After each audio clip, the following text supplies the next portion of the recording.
வணக்கம். நம்ம இன்னைக்கு பொட்டுக்கடலை உருண்டை எப்படி பண்ணலான்னு பார்க்கலாம். அதுக்கு நான் 1 கப்பு பொட்டுக்கடலை எடுத்திருக்கேன். 1 கப்புக்கு 1/2 கப்பு சர்க்கரை எடுத்திருக்கேன். சர்க்கரையை கல்லில் பொடிச்சு வச்சுருக்கேன். அதுக்கப்புறம் ஒரு 1/4 ஸ்பூன் நெய் தேவை. அப்புறம் ஒரு 3 ஏலக்காவை கல்லில் நல்லா தட்டி வச்சுருக்கேன். ஒரு 1/4 ஸ்பூன் சுக்கு பொடி, ஒரு பிஞ்ச் மட்டும் உப்பு, ஒரு 2 ஸ்பூன் எள்ளு எடுத்திருக்கேன். எள்ளு கட்டாயமாக போடணும்னு இல்லை, போட்டால் நல்லாயிருக்கும், அதனால தான் எடுத்திருக்கேன். இப்போ நம்ம ஒரு வெறும் சட்டியில் நம்ம எடுத்து வச்சுருந்த 1 கப்பு பொட்டுக்கடலையை சேர்த்து கொஞ்சம் நேரம் குறைஞ்ச தீயில் வறுத்து விடணும். நிறம் மாற தேவையில்லை, கொஞ்சம் நேரம் வறுத்து விட்டால் போதும்.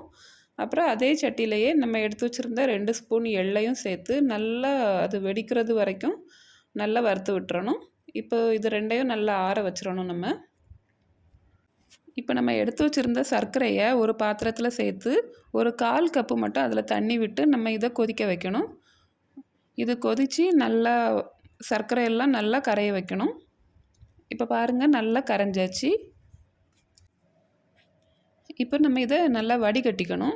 வடிகட்டினா தான் அதில் உள்ள மண்ணெல்லாம் போயிடும். அதனால் வடிகட்டி நம்ம சேர்த்தாச்சு. இனி இதை நல்லா குறைஞ்ச தீயில் வச்சு நம்ம கொஞ்சம் நேரம் கொதிக்க வைக்கணும். இந்த உருண்டைக்கு பாகுப்பதம் ரொம்ப முக்கியம். குறைவாகவும் நம்ம பாகு காய்ச்சிடக்கூடாது. காய்ச்சிட்டோன்னா நம்ம உருண்டை பிடிக்க வராது, அது உதிரி உதிரியாக போயிடும். இந்த பாகு நம்ம கரண்டியில் கோரி ஊற்றும்போது தண்ணி போல் இல்லாமல் ஒரு மாதிரி நுரை மாதிரி இருக்கும். இப்போ நான் ஒரு கிண்ணத்தில் தண்ணி எடுத்து வச்சுருக்கேன். தண்ணியில் ஒரு 2-3 சுட்டு விட்டுருக்கேன். அதை நம்ம உருட்டி பார்க்கும்போது கையில் உருட்ட வரும். அப்புறம் கையில் நம்ம அதை அமுக்கி பார்க்கும்போது வித்தியாசமாக பிளாஸ்டிக் போல் இருக்கும். பார்க்கவே தெரியும் நமக்கு. இந்த மாதிரி இருக்கணும், இருந்தால் தான் கரெக்டாக இருக்கும். இப்போ பாருங்கள், நல்லா நுரைச்சி வந்த மாதிரி இருக்குது. இந்த டைமில் தான் நம்ம வறுத்து வச்சுருந்த பொட்டுக்கடலை, எள், அப்புறம் சுக்கு பொடி, ஏலக்காய் பொடி, அப்புறம் ஒரு சிட்டிகை மட்டும் உப்பு, 1/4 ஸ்பூன் நெய், இதெல்லாம் சேர்த்துட்டு நம்ம நல்லா கிளறி விடணும். கொஞ்ச நேரம் கிளறினதுக்கப்புறமா நம்ம உடனே ஸ்டவ்வை ஆஃப் பண்ணிடலாம். ரொம்ப நேரம் ஸ்டவ்வை ஆனில் வச்சு இதை கிளற வேண்டாம். இந்த அளவுக்கு மிக்ஸ் ஆனதுக்கப்புறமா உடனே ஸ்டவ்வை ஆஃப் பண்ணிடலாம். ஆஃப் பண்ணிட்டு இதை நம்ம கொஞ்சம் கை பொறுக்கிற சூடு வரது வரைக்கும் கொஞ்சம் வெயிட் பண்ணணும். இதை நம்ம ரொம்பவும் ஆற விட்டுறக்கூடாது. ரொம்ப ஆறிடுச்சுன்னா நமக்கு உருண்டை பிடிக்க வராது. அதனால் கை பொறுக்கிற அளவு சூடு வந்த உடனே நம்ம ஆறதுக்குள்ளே இதை எல்லாத்தையும் உருட்டி முடிச்சிடணும். இதை உருண்டை பிடிக்கிறதுக்கு முன்னாடி நம்ம கையில் லேசாக நெய் தடவிக்கணும். தடவிட்டு கொஞ்சம் கொஞ்சமாக எடுத்து நம்ம உருண்டை பிடிக்கணும். இப்போ கொஞ்சம் சூடாக தான் இருக்குது. கொஞ்சம் சூடை நம்ம அட்ஜஸ்ட் பண்ணிட்டு தான் இதை உருண்டை பிடிச்சி ஆகணும். ரொம்ப சூடு இல்லை. அதே போல் இது சூடு ஆறுறதுக்கு முன்னாடி நம்ம ஸ்பீடாக உருண்டை பிடிச்சி வச்சிடணும்.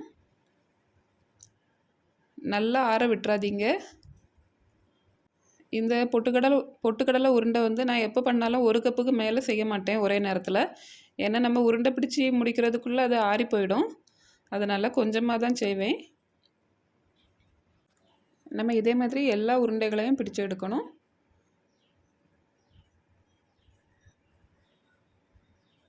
பாருங்கள், இந்த உருண்டை முதல்ல சூடாக இருக்கும். இது நல்லா 1 மணி நேரம் 2 மணி நேரம் நல்லா ஆறுனதுக்கப்புறம் நல்லா மொறுமொறுன்னு ஆகிடும்.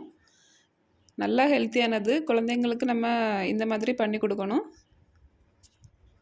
நம்ம கடைகளில் இருந்து பிள்ளைங்களுக்கு ஸ்நாக்ஸ் வாங்கி கொடுக்குறத விட இந்த மாதிரி நம்ம கையாலேயே செய்து கொடுக்கும்போது நம்மளுக்கும் திருப்தியாக இருக்கும், ஆரோக்கியமாகவும் இருக்கும். நீங்களும் செய்து பாருங்கள் இந்த மாதிரி. இது நல்லா ஆறுனதுக்கப்புறமா நம்ம ஒரு காற்று போகாத ஒரு பாக்ஸில் போட்டு இதை நம்ம ஸ்டோர் பண்ணி வைக்கலாம். ஒரு 10-20 நாளைக்கெலாம் வரும். நம்ம நேரம் கிடைக்கும்போது இந்த மாதிரி செய்து வச்சுக்கிட்டோன்னா குழந்தைங்களுக்கு நம்ம ஸ்கூலுக்கு ஸ்நாக்ஸாகவும் இதை வச்சு கொடுத்துடலாம். ரொம்ப நல்லாயிருக்கும். நீங்களும் செய்து பாருங்கள். நன்றி.